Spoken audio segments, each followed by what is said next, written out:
The phone rang at 6:17 in the morning. Barry White had been awake for an hour already. Tour schedule, the particular insomnia of a man whose mind does not stop simply because the city around him has gone quiet. He picked up on the second ring. "Baby?" his mother said.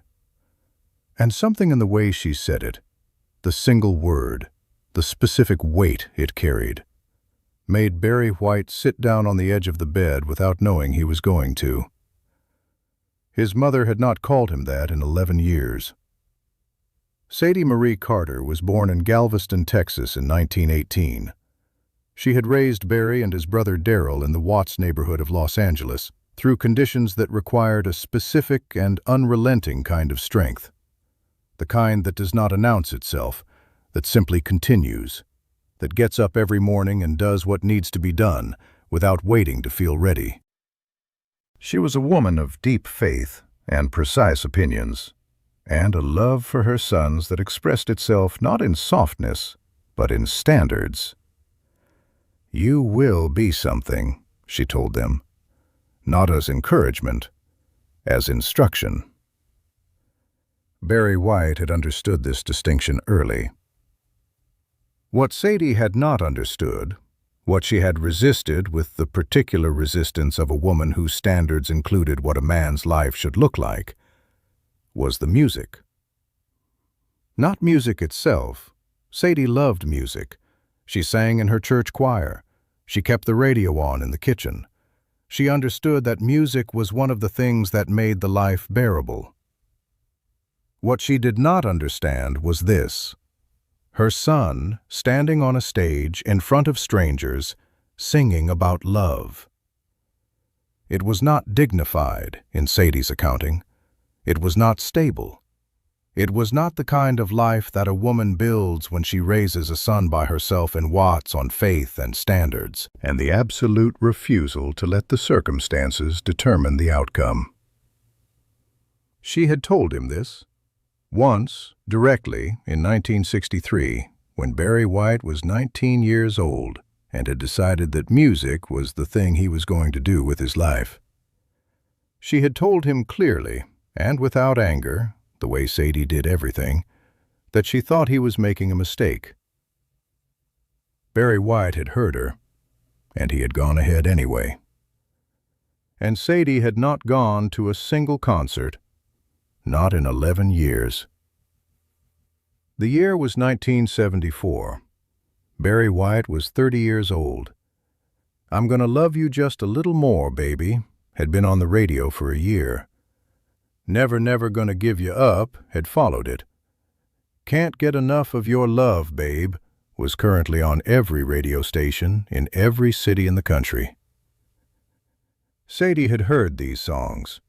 She could not have avoided hearing them unless she had also avoided the radio, the television, the grocery store, the church parking lot, and the opinions of every woman in her congregation who had discovered that Sadie Carter's son was Barry White. She had maintained her position. She was proud of him, she told people. Of course, she was proud. But she had not gone to a concert. And she had not told him what she thought of the music beyond a careful and non-committal, "It sounds nice, baby." What happened on the night of March 3rd, 1974, Sadie never fully explained. She had been in her kitchen. The radio was on. It was always on in her kitchen. She was doing something ordinary. Dishes, possibly. Or ironing. The specific domestic task that occupied her hands while her mind went somewhere else. And then the song came on. Not one of the up-tempo ones. Not the ones that had been on every radio station for the past year. Something slower. A B-side that the station played late in the evening when the programming relaxed into something less deliberate. Sadie did not know the song. She had not heard it before. She stopped what she was doing. She stood in her kitchen and she listened to her son's voice coming through the radio speaker. Not as her son's voice, not with the specific interference of knowing exactly whose voice it was and what she thought about what he was doing with it, but simply as a voice singing about love, about the specific and irreducible tenderness of loving someone across every version of distance that exists between people who want to reach each other and cannot always find the way. Sadie Carter sat down. She had not planned to sit down. She sat down the way Barry White had sat down on the edge of his hotel bed when she said baby, the way the body responds to something the mind is not yet processed. She sat in her kitchen chair and listened to her son's voice fill the room, and she understood something she had not understood before. Not that the music was good. She had known it was good. She understood what he had been trying to do with it, what he had always been trying to do. The thing that the music was for, underneath the arrangements, underneath the records and the concerts and the radio stations and the sold-out arenas, the specific human need it was answering. She understood that her son had found a way to reach people across every version of distance that exists between people who want to reach each other. And she had been one of those people. And he had been reaching toward her for 11 years. She sat in the kitchen until the song ended. Then she sat for a while longer. Then she went to the telephone and she called Barry White's number, not his management, not his office, the number she had always had, the number that reached him directly, and she waited through 4 rings. And then she heard him pick up, and she said, "Baby?" Barry White sat on the edge of the hotel bed in Houston and listened to his mother talk for 40 minutes. She did not apologize. Sadie Carter did not traffic in apologies. She considered them, on some level, an admission that things could have been otherwise, and Sadie was not sure things could have been otherwise, given who she was and what she had believed and the standards she had maintained because she thought they were right. What she did instead was something harder. She told him what she had heard. She described the song, imprecisely because she did not know its name and could not have named its structure, but accurately in the way that people describe things that have moved them before they have the vocabulary to explain why. She said, "It sounded like you were in the room." She said, "It sounded like you were talking to someone specific." She said, "I didn't know music could do that. I knew music could do many things. I didn't know it could make a person feel like they were the one being talked to." Barry White did not speak for a long time. He was 45 minutes from a sold-out show. He had not slept enough. His voice needed to be conserved. None of that was what he was thinking about. "Why didn't you come?" he asked finally. His voice was quiet, not accusatory, just the question. 11 years of it, distilled. Sadie was quiet for a moment. "I didn't think it was something I would understand," she said. "And I didn't want to sit in a room full of people and not understand what my son was doing." "And now?" Barry White asked. Sadie thought about it. "Now I think I was afraid," she said, "that it would be better than I expected, and that I would have to account for the years I spent not going." Barry White flew his mother to Los Angeles the following week. He did not tell her why. He told her he wanted to see her, which was true. He also had a show at the Forum, 16,000 people. He had arranged a seat for Sadie in the 4th row, center section. He had not told her about the seat. He had not told her about the show.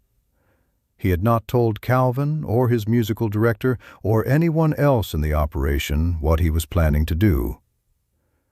He walked out onto the stage in front of 16,000 people, and he found his mother in the 4th row, and he sang the first song directly to her.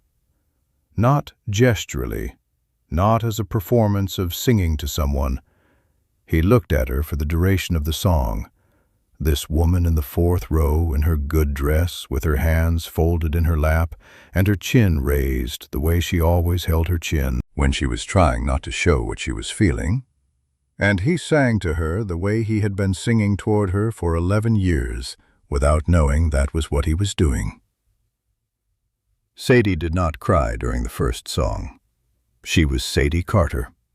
She held herself exactly as she always held herself, upright, precise, present. And she watched her son on the stage with the expression of a woman who is receiving something and taking the full measure of it before she allows herself to respond. During the second song, the woman beside her, a stranger who had no idea who Sadie was, leaned over and offered her a tissue.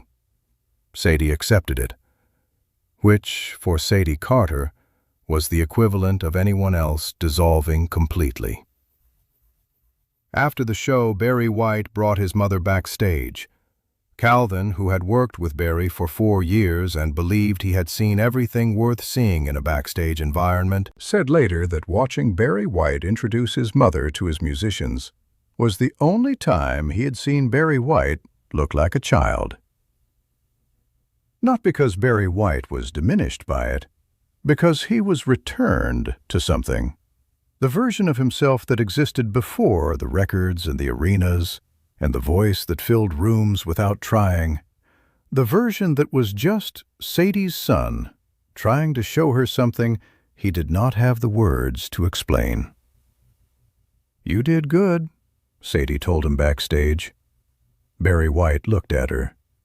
"I know what I said," Sadie said, "in 1963. I know what I told you." She paused. "I was wrong about some of it. Not all of it, but some." For Sadie Carter, that was the apology. Barry White understood this. He put his arms around his mother, this large man folding himself around this small woman the way children do when they are returning to something they have been away from long enough to understand its value. "Come to the next one," he said. "I'll come to the next one," Sadie said. She came to the next one, and the one after that.